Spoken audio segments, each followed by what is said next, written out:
بسم اللہ الرحمن الرحیم ایاک نعبد و ایاک نستعین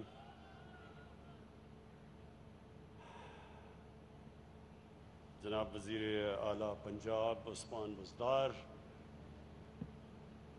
میرے فیڈرل منسٹرز، پروونشل منسٹرز، خواتین و حضرات، میں پہلے تو آج یہ کہنا چاہتا ہوں پبلک سے کہ عثمان بزدار کو کیوں میں نے چوز کیا پنجاب کا وزیر اعلیٰ۔ ہر قسم کی میں دیکھتا ہوں میڈیا میں تنقید ہوتی ہے عثمان بزدار کے اوپر، میرے سے کم ہوتی ہے لیکن ہوتی ہے، اور بڑے ایک کیمپین چلتی ہے کہ وزیر اعلیٰ پنجاب اہلیت نہیں رکھتے پنجاب کا وزیر اعلیٰ بننے کے لیے، اور مجھے افسوس ہوتا ہے کہ کسی نے آج تک یہ ایویلیویٹ کیا ہی نہیں کہ کیا ان کی 2.5 سال میں اصل میں پرفارمنس کیا ہے، اور اس کے مقابلے میں جو 2.5 سال پہلے وہ ہالی ووڈ کا ایکٹریس، بالی ووڈ کا ایکٹر کبھی بوٹ پہن کے کھڑا ہوتا تھا پاری میں، کبھی وہ ٹوپیاں پہن کے کھڑا ہوتا تھا، اس کے اور اس کے کبھی مقابلہ کیا ہی نہیں۔ موازنہ تو کریں کہ اس نے کیا اپنے 2.5 سالوں میں کیا اور اس نے کیا کیا۔ میں آپ کو یقین دلاتا ہوں، آپ ایک ایک چیز لے لیں، اور وزیر اعظم کا سب سے زیادہ کام کیا ہے کہ سب سے اپنے کمزور طبقے کو اوپر اٹھانا۔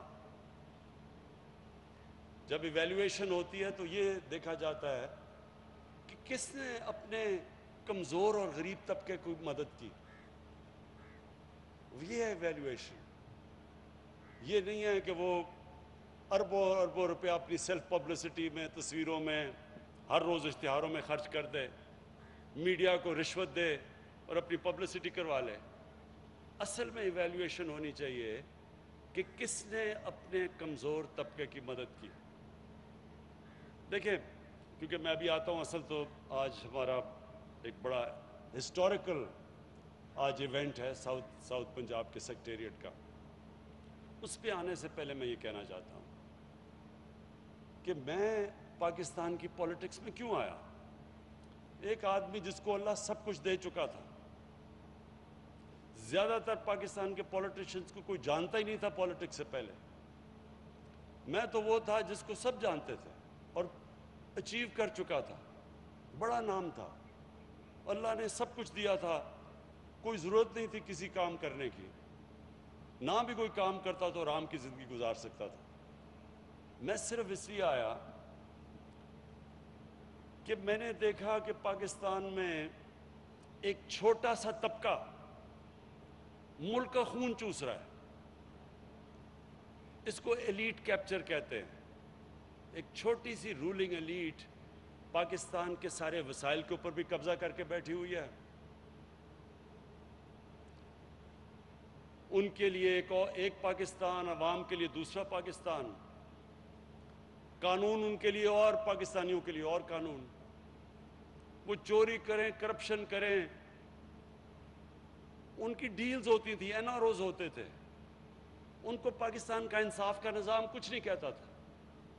وہ چوری کرتے تھے، پھر آپ واپس آ کے چوری کرتے تھے، ملک کے وسائل کو باہر بھیجتے تھے، بڑے بڑے باہر محلات۔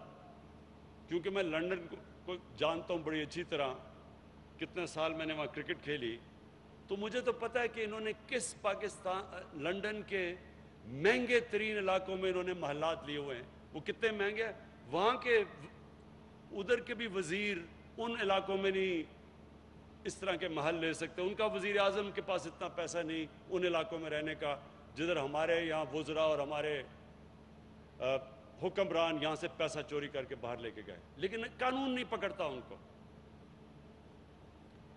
اور پھر جو وسائل بھی ہیں، انگلش میڈیم، سب سے زیادہ نوکریاں ان کی، پریولیجز پوزیشن ان کے، عہدے ان کے، باقی عوام کے لیے اردو میڈیم اور پھر دینی مدرسے۔ ایک طبقاتی نظام جس میں ہمارے نیچے سے طبقہ اوپر ہی آ ہی نہیں سکتا. جتنی مرضی محنت کریں ان کے لیے ایک سیلنگ ہوگی کہ اس سے اوپر آپ نہیں جا سکتے. بس یہ صرف ایک چھوٹے سے طبقے کے لیے سارا پاکستان بنا ہوا ہے. پھر علاقے پاکستان کے جو تو حکمران کے قریب علاقہ ہے ادھر ہی پیسہ خرچ ہو رہا ہے, جتنا طاقتور ہے وہ پیسہ کھینچ رہا ہے, اور جو یہ علاقے دور ہیں پاور سینٹر سے وہ پیچھے رہ گئے ہیں.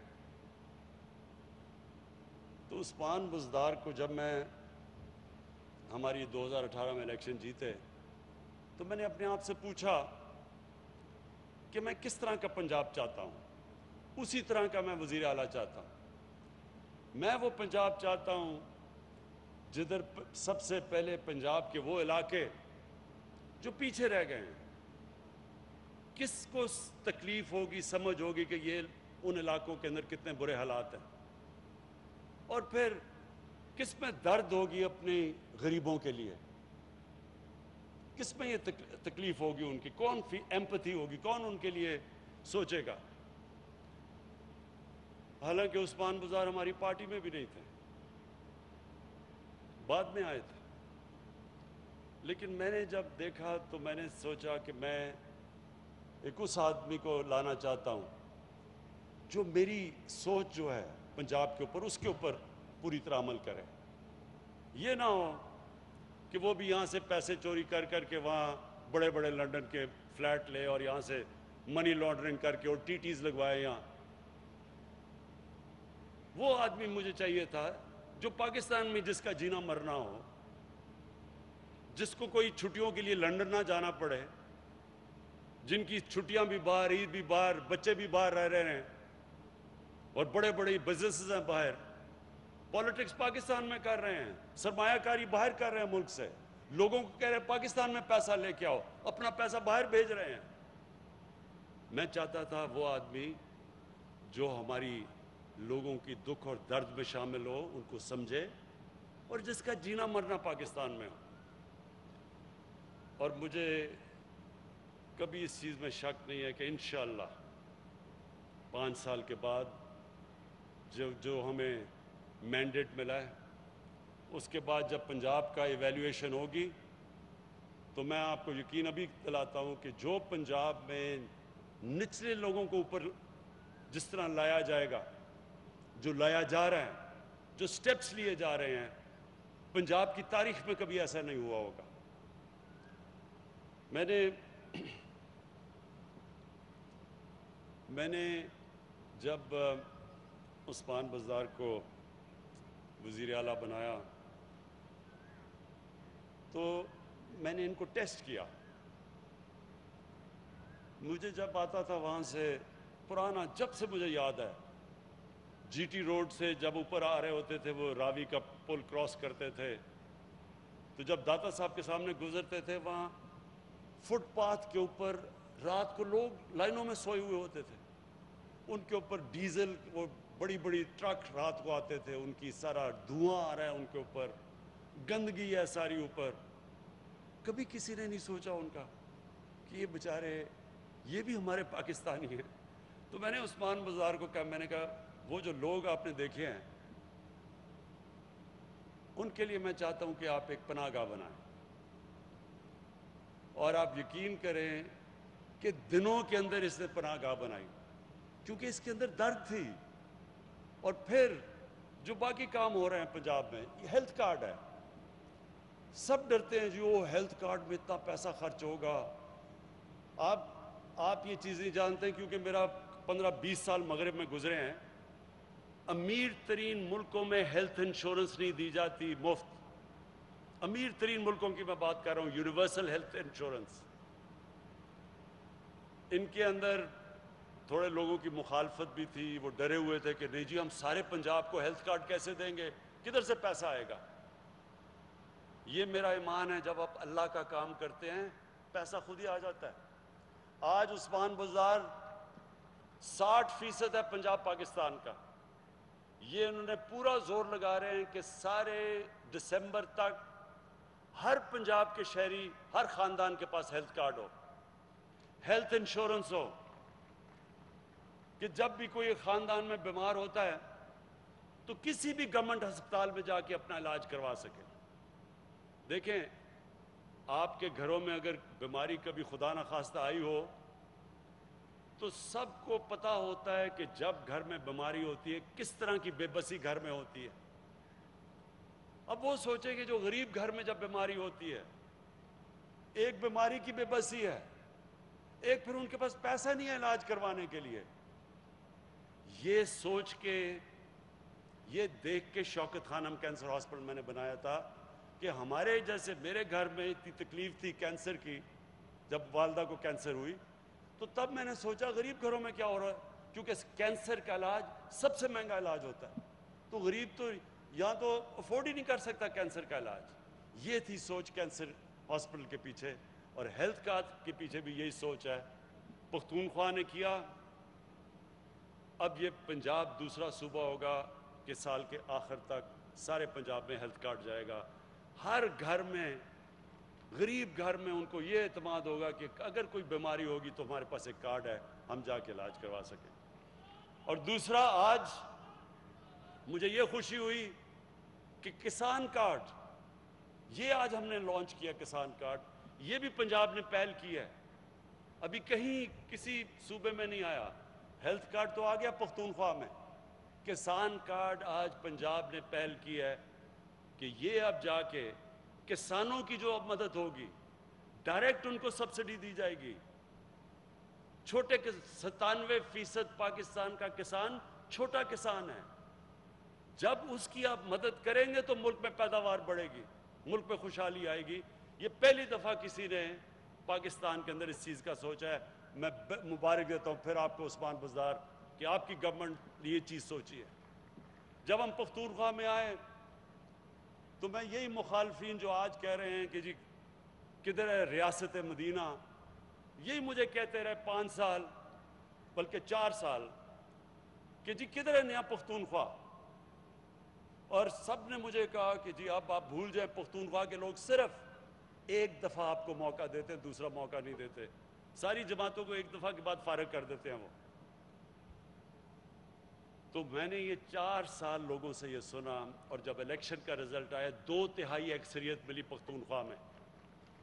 کیوں ملی؟ یو این ڈی کی رپورٹ آ گئی. اب یو این ڈی کی رپورٹ کے مطابق جو صوبہ وار آن ٹیرر کی وجہ سے پیچھے رہ گیا تھا 2013 میں، جب ہماری حکومت آئی 2013 سے لے کے 2018 تک، جس صوبے میں سب سے تیزی سے ہیومن ڈیولپمنٹ، انسانوں کے اوپر خرچہ ہوا وہ تھا، اور جس صوبے نے سب سے تیزی سے غربت کم کی وہ پختونخوا تھا، اور جس صوبے میں امیر اور غریب میں فرق کم ہوا وہ پختونخوا تھا. اس لیے لوگوں نے 2/3 اکثریت دی. اور انشاءاللہ 5 سال کے بعد پنجاب میں لوگ یہ یاد رکھیں گے، یہ نہیں کہ وہ بڑے بڑے شہروں کے اندر امیر لوگ کیسے رہ رہے ہیں، وہ یہ دیکھیں گے کہ پنجاب کے غریب لوگوں کی کس نے مدد کی. جو عثمان بزدار کا علاقہ ہے وہ سارے پنجاب میں سب سے پسماندہ علاقہ ہے ڈی جی خان کا، اور ڈی جی خان سے بھی، جو ڈی جی خان کا قبائلی علاقہ ہے وہ اور بھی پیچھے ہے جدھر سے وہ عثمان بزدار آتا ہے. تو اس لیے جو آج اس نے پیکج اناؤنس کیا آپ کے لیے، ملتان کے لوگوں کے لیے، مجھے یہ بڑی خوشی ہے کہ اب یہ سوچ آ گئی ہے کہ ہم نے سارے علاقے کی ڈیولپمنٹ کرنی ہے، صرف ایلیٹ کے علاقوں کی ڈیولپمنٹ نہیں کرنی. لاہور کے اندر بھی ڈیولپمنٹ جو کی گئی تھی وہ ان علاقوں میں تھی جدھر سب سے زیادہ تو جو تخت لاہور کا رائل خاندان بس رہا تھا، وہ انہوں نے پبلک کے اتنا پیسہ اپنا باہر رکھا ہوا ہے، اور اس کی ڈیولپمنٹ عوام کے ٹیکس کے پیسے سے کی، سارا ریونٹ کے علاقے میں. یہ اب ہم سارے علاقوں میں، اور پاکستان، میرا چیلنج یہ ہے کہ پاکستان کے جو علاقے پیچھے رہ گئے ہیں، قبائلی علاقہ جو مرج ڈسٹرکٹس ہیں، بلوچستان کے علاقے، اندرون سندھ، یہ جو ساؤتھ پنجاب ہے، میری پوری اب کوشش ہوگی کہ انشاءاللہ جو بھی ہمارے قدم اٹھائے گئے ہیں، جو بھی ہم جس طرح بھی اپنا بجٹ بنائیں، ہمارے کمزور اور غریب علاقے اوپر آئیں. اب میں آتا ہوں جس کے لیے یہ ہماری فنکشن ہے ساؤتھ پنجاب کا سیکٹریٹ. دیکھیں اب تو آج تو ملتان کے سیکٹریٹ کا میں نے اوپننگ کی ہے، انشاءاللہ بہاولپور کے سیکٹریٹ کے بھی میں اگلی باری اوپننگ کروں گا. میرا اس پہ رائے پہلے دن سے یہ تھی کہ ساؤتھ پنجاب پیچھے رہ گیا، کیونکہ میں نے یہ سارے علاقے اپنی 15 سال تو ہماری پارٹی بڑی چھوٹی سی پارٹی تھی، بلکہ مجھے یاد ہے میں نے شاہ محمود کو بھی دعوت دی تھی پارٹی میں آنے کے لیے، لیکن شاہ صاحب نے تب دیکھا کہ ابھی تھوڑا سا ذرا ٹھہر جاؤ، میں تمہیں دیکھوں گا کیا کرتے ہو. تو سنیں تو سارے پاکستان میں پھرا، کوئی پاکستان کا علاقہ نہیں جو میں نے 15 سال میں نہیں گیا. اور میں ساؤتھ پنجاب میں غلطی سے جب دورے 2 دفعہ کیے تو وہ جولائی کا مہینہ تھا، اور میں نے کبھی اتنی گرمی نہیں دیکھی جتنی ساؤتھ پنجاب میں ہے، اور بجلی بھی چلی جاتی تھی تو رات کو نیند بھی نہیں آتی تھی کیونکہ لوڈ شیڈنگ تھی تب. لیکن واضح تھا کہ ساؤتھ پنجاب پیچھے رہ گیا، اور اب سٹیٹسٹکس اس چیز کی گواہی دیتی ہیں کہ 33% کی آبادی ساؤتھ پنجاب کی، اور صرف جو بجٹ ایلوکیشن تھی وہ 17% تھی. ہاشم نے مجھے فگرز دی ہیں کہ 7 سالوں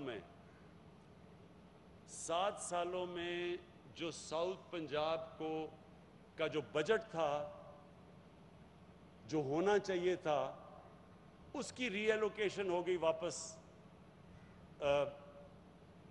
شہباز شریف نے جدھر فیصلہ کیا، کیونکہ وہ تو ایک آدمی فیصلہ کرتا تھا. تو اس میں ساؤتھ پنجاب نے 7 سالوں میں 260 ارب روپے کا نقصان ہوا. جو پیسہ یہاں خرچ ہونا چاہیے تھا وہ کہیں اور خرچ ہوا، ساؤتھ پنجاب کا پیسہ تھا. تو اس لیے ساؤتھ پنجاب کے لوگوں کی اتنی خواہش ہے یہ کہ ساؤتھ پنجاب کا علیحدہ صوبہ بنے. اور یہی آپ کے سامنے ہے یہ سٹیٹسٹکس کہ 260 ارب روپیہ جو 7 سال میں ساؤتھ پنجاب میں خرچ ہونا چاہیے تھا وہ کہیں اور خرچ ہوا. اور دوسری چیز نوکریاں، کہ ایک 33% اگر صوبے کا سائز ہے، اس کی آبادی ہے، تو اس کو اسی کے مطابق نوکریاں ملنی چاہیے، اس کا کوٹا ہونا چاہیے. تو یہ بھی آج فیصلہ ہو گیا ہے کہ ساؤتھ پنجاب کو اس کے سائز، اس کی آبادی کے سائز کے مطابق اس کو نوکریوں کے اندر کوٹا ملے گا. اور سب سے بڑی بات یہ کہ ساؤتھ پنجاب کے لوگوں کے لیے آسانی، وہاں رحیم یار خان سے، بہاول نگر سے، بہاولپور سے یا ملتان سے لاہور جانا زیادہ بہتر ہے کہ ادھر آپ کے مسئلے مسائل کا حل ہو، آپ کے فیصلے ہوں. تو یہ ہر طرح یہ سیکٹریٹ ایک شروعات ہے، اور انشاءاللہ پہلا موقع پہ یہ ہم جا کے اس کی کانسٹیٹیوشنل امینڈمنٹ کی طرف جائیں گے کہ ساؤتھ پنجاب کا علیحدہ صوبہ بنے، اور انشاءاللہ وہ اب بنے گا. میں آخر میں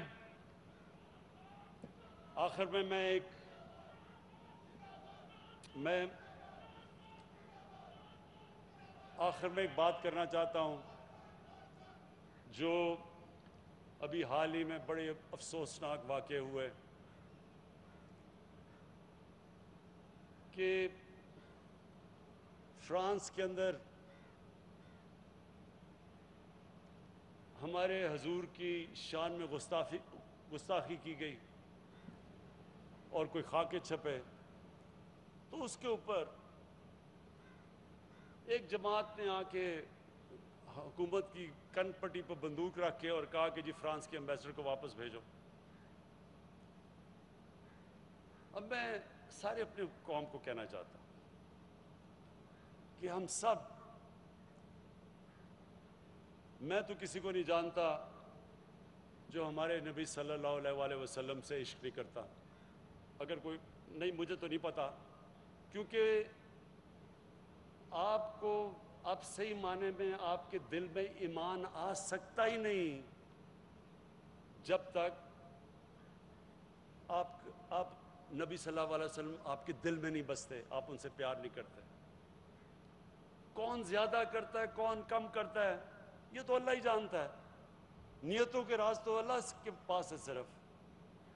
لیکن میں ایک چیز جانتا ہوں کہ کون سا ہمیں اب سب کو، اگر ہم ان سے عشق کرتے ہیں اور ہمیں تکلیف ہوتی ہے کہ ان کی شان میں کوئی گستاخی کرتا ہے، تو اس کا طریقہ کیا ہے کہ ہم ان کو روک سکیں؟ باہر کے ملک کے لوگ ہیں، ہم ان کو کیسے روکیں؟ دو طریقے سامنے آ گئے آپ کے۔ ایک طریقہ ٹی ایل پی کا ہے کہ جناب یہاں اسلام آباد پہ حلہ بول دو، گورنمنٹ کے اوپر پریشر کرو کہ جو فرانس کے ایمبیسڈر کو واپس بھیج دیں۔ یہ ان کا طریقہ ہے، مظاہرے کرو، توڑ پھوڑ کرو پاکستان میں۔ تو کیا اس سے یہ رک جائیں گے؟ فرانس اور یورپ میں جو لوگ اور امریکہ میں جو یہ ان کی شان میں گستاخی کرتے ہیں، کیا یہ رک جائیں گے؟ اور ایک میرا طریقہ ہے اور میری گورنمنٹ کا طریقہ ہے، مقصد ایک ہی ہے۔ ہمیں تکلیف ہوتی ہے یہ جب بھی کوئی ان کی بے حرمتی کرتا ہے، ہم سب کو تکلیف ہوتی ہے۔ طریقہ کیا ہے اس کو ختم کرنے کا؟ ٹی ایل پی کا طریقہ آپ کے سامنے آ گیا۔ میرے پاکستانیوں، میں مغرب کو سب سے بہتر جانتا ہوں۔ کوئی مغرب کو اس طرح اندر نہیں سمجھتا جو میں سمجھتا ہوں۔ زندگی کے میرے 20 سال گزرے ہیں وہاں، پروفیشنل کرکٹر ہو کے یونیورسٹی میں وہاں گیا، میں ان کی سوچ کو جانتا ہوں۔ یہ جو ٹی ایل پی کر رہی ہے کہ جی ہم فرانس کے ایمبیسڈر کو واپس بھیجو اور نہیں تو یہ کر دیں گے اور توڑ پھوڑ ہو جائے گی، میں آپ کو لکھ کے دیتا ہوں 100 سال آپ یہ کر لیں اس سے کوئی فرق نہیں پڑنے لگا، بلکہ وہ اور کھڑے ہو جائیں گے کہ جی یہ تو قوم بڑی تنگ نظر ہے، ہم تو آزادی رائے کے اوپر، ہماری آزادی رائے کے اوپر یہ اٹیک کر رہی ہے، تو وہ تو اور کھڑے ہو جائیں گے، وہ تو سمجھیں گے کہ ہم آزادی رائے کے اوپر سٹینڈ لے کے کھڑے ہیں، اس کو تو وہ دین سمجھتے ہیں۔ ایک میرا طریقہ ہے اور انشاءاللہ میں آپ کو ثابت کروں گا کہ میرا طریقہ ہوگا جو کامیاب ہوگا، اور وہ طریقہ یہ ہے کہ مسلمان دنیا کے ہیڈز آف سٹیٹ سے ہم بات کریں، ایک ایک ملک سے، جو ہم کر رہے ہیں۔ ابھی شاہ محمود نے 4 دنیا کی فورن منسٹر سے بات کی اور وہ سب متفق ہیں ہمارے ساتھ۔ سارے مسلمان ہیڈز آف سٹیٹ کو ہم اکٹھا کریں گے، ان سے ہم ایک مل کے ایک اپروچ، جو اس اپروچ کے ذریعے ہم جائیں گے یورپین یونین میں اور یونائٹڈ نیشنز میں، اس کا آغاز ہم کر چکے ہیں۔ ان کو ہم کہیں گے کہ دیکھیں، آزادی رائے کے نام پہ 1.25 ارب مسلمانوں کو آپ تکلیف نہیں دے سکتے، یہودیوں کو آپ تکلیف دیتے ہوئے سوچ بھی نہیں سکتے۔ ان کا جو ہولوکاسٹ، جدھر یہودیوں کی قتل عام ہوئی تھی، کوئی سوچ بھی نہیں سکتا کہ اس کے اوپر کوئی بھی منفی بات کر سکے، کیونکہ یہودی اکٹھے ہیں۔ 4 یورپین ملکوں میں جیلوں میں ڈال دیتے ہیں کہ اگر ہولوکاسٹ کے خلاف آپ کوئی بھی منفی بات کریں۔ تو کیا ہم 50 مسلمان ملک مل کے، کیا ہم ان کو یہ نہیں کہہ سکتے اور سمجھا نہیں سکتے کہ آزادی رائے آپ ہر چیز پہ استعمال کریں، لیکن ہمارے نبی صلی اللہ علیہ وسلم کی شان میں آپ گستاخی نہیں کر سکتے؟ اور پھر اگر آپ کریں گے تو پھر جب 50 مسلمان ملک ایک لائے عمل طے کریں گے کہ ہم آپ کی ٹریڈ بوائے کاٹ کریں گے، ہم آپ کی چیزیں نہیں خریدیں گے، اس کا امپیکٹ پڑے گا، تب ہم کامیاب ہوں گے۔ اور انشاءاللہ یہ میری حکومت اس راستے پہ لگی ہوئی ہے، اور انشاءاللہ ہمارا 5 سال پورے ہونے سے پہلے میں اپنی قوم کو خوشخبری دوں گا کہ سارے انہی ممالک کے اندر ہمارا پیغام جا چکا ہوگا، اور ان کے اندر بھی جس طرح یہودیوں کی ان کو تکلیف نہیں دیتے، ان کے دلوں کو تکلیف نہیں دیتے، ہمارے لیے بھی وہ بھی کبھی بھی ان کے ملکوں کے اندر اس طرح کی چیز نہیں ہوگی، اور وہ میرے طریقے سے انشاءاللہ ہم کامیاب ہوں گے۔ میں آخر میں پھر آج ایک بڑا خوشائند دن ہے، یہ شروعات ہیں ساؤتھ پنجاب صوبے کی، شروع ہو رہا ہے سیکٹریٹ سے، سٹیپ بائی سٹیپ اپروچ ہے، بہاولپور میں بھی کھلے گا، ملتان میں بھی کھلے گا، اور اس کے بعد جیسے جیسے لوگوں کے یہ ٹرانزیشن ہوگی، ایک دن ایک پورا آپ کو اپنا ساؤتھ پنجاب کا صوبہ ملے گا۔ بہت بہت شکریہ۔